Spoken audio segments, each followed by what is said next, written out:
This is number 14 of my video diary series, A Year of the Guitar. I'm actually doing this one early the morning after the day that would be the 14th day.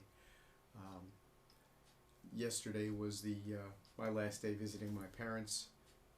My dad was still in the hospital, but I needed to get back, and my son took over for me. So because of the trip back, I had not yet had time to do one of these. So I got up early the next morning and I'm doing it, getting my entry in for the 14th day. There was an interesting discussion that took place yesterday on the internet, on Facebook. Somebody posed the question, whatever happened to apoyando? Apoyando is, of course, the rest stroke, which for classical guitarists means that the finger plucks the string and then comes to rest against the adjacent string. So you're kind of pushing into the string and then resting against the adjacent string. It tends to be an accented and somewhat percussive stroke, as opposed to tirando, or the free stroke, where the finger plucks the string and then comes freely into the hand, rather than, with a free follow-through, rather than pushing into the string. For a period of time, the use of the apoyando or rest stroke had become, has sort of gotten out of fashion.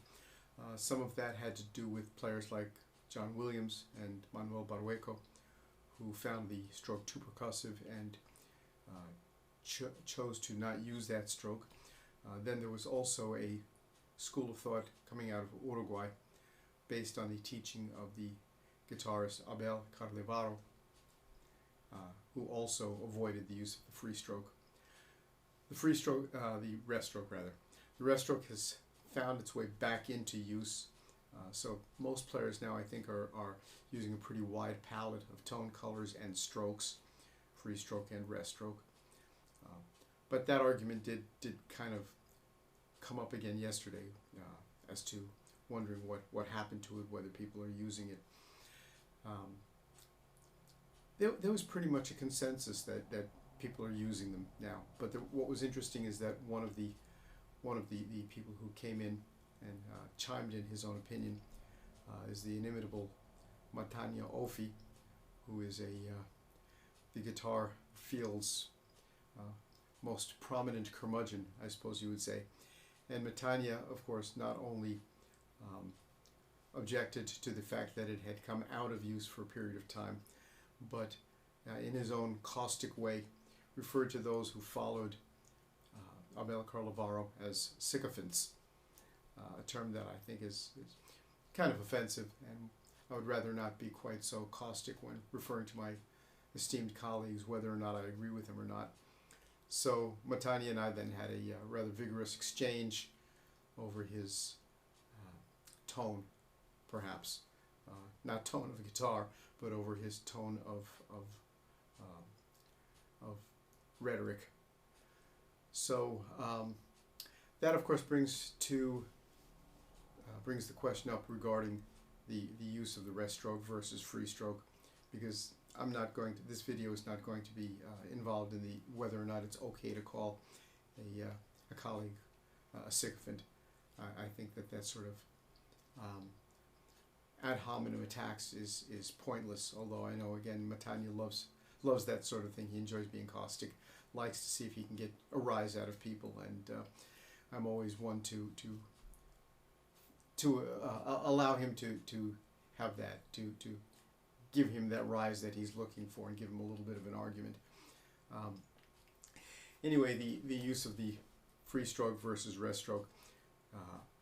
What I'm going to do is I'm going to play a scale twice, once with free stroke and once with rest stroke, and just see the extent to which it makes a difference in the sound of the instrument. So here's a C major scale with free stroke.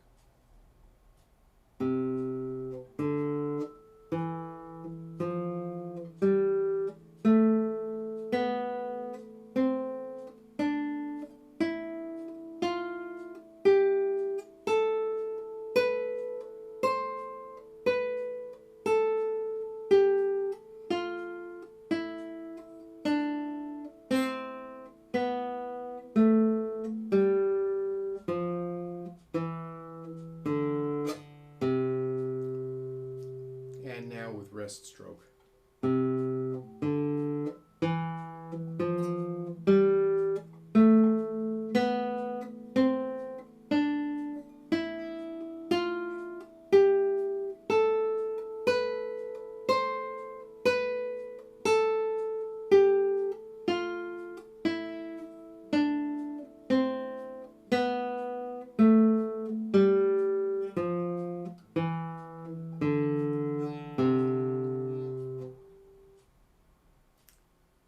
So the extent to which that makes a difference, now of course Matanya argued that the result of the rest stroke, the finger coming against the adjacent string, is after the fact on the attack and therefore makes no difference in the tone or in the sound. I'm not sure that I agree with that. I think if you were listening carefully and if the microphone is picking it up well, you can hear slightly more percussive sound on the rest stroke. And it is partly because it is percussive. The finger hitting the adjacent string creates its own sound. Also because one sets one hand up slightly differently in response to what you know you're going to have to do in order to push the string in a particular direction.